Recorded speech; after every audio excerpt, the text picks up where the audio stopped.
Fox Valley community is reacting to yesterday's incident. NBC 26's Ben Boken has more on how even more mall shoppers are reacting.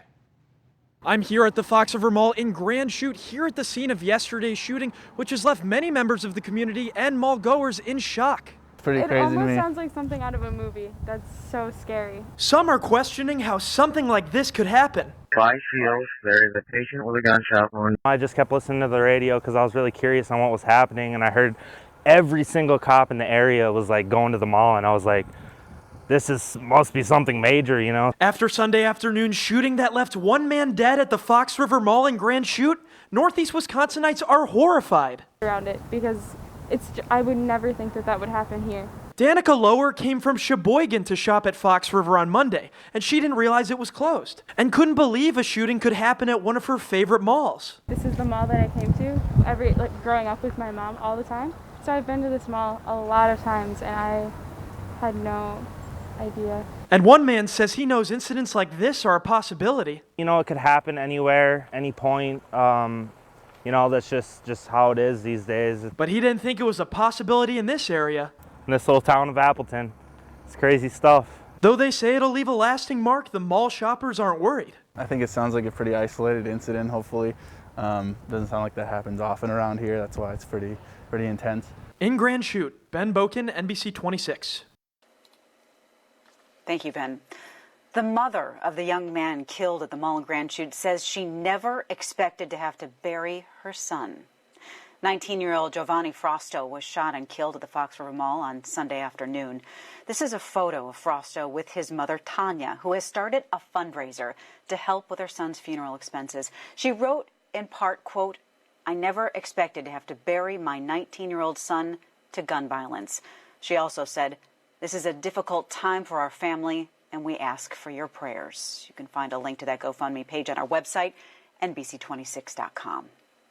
The Fox River Mall will reopen tomorrow. The mall was closed today following the shooting and police investigation. A mall spokesperson tells NBC 26 the mall will reopen Tuesday with a heightened police presence, and they will also offer grief counseling to employees.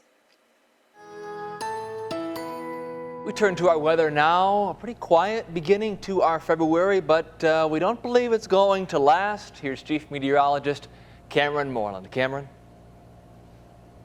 That's right, John. We have something headed our way that we have not seen all winter long, and that's some really cold air. I'll have my complete forecast coming up in just a couple of minutes. Tonight, we've got skies that range from clear to cloudy. Temperatures are all over the place across the state of Wisconsin right now, ranging from the teens to the 20s to the 30s. Check out this beautiful sunset earlier this evening.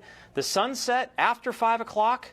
For the first time since Halloween. That is a sign that spring is on the way. Tomorrow, clouds versus sunshine. Temperatures will be in the 20s. Sun and clouds at the final bell. Up into the 30s. Back to you. Cameron, thank you. NBC 26 is your official Packer station. Matt LaFleur's search for a new defensive coordinator has officially begun. Sports Director Brandon Kennard joins us now with the latest from Lambeau. Brandon?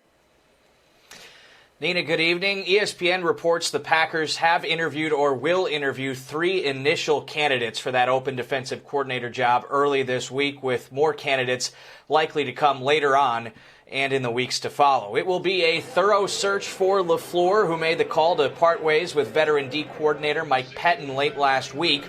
LaFleur said today he's grateful for Pettine's contributions over the past 3 years, and that the decision weighed heavily on his heart. But ultimately, LaFleur says he's looking for a new voice and more energy on that side of the ball. If you look at the great defenses around the league, there's a certain mentality that comes with that. And it's not necessarily what you're calling, but how you're playing every call. I think there was a lot of great things that our defense did this year, a lot of great things. But when you get your process right, when you get your preparation right, that leads to more consistency on the football field. Also today, Packers general manager Brian Gutekunst says there is, quote, no truth to the report that the Rams made a run at Aaron Rodgers before they eventually traded for former Lions quarterback Matthew Stafford. That was reported yesterday by the Los Angeles Times.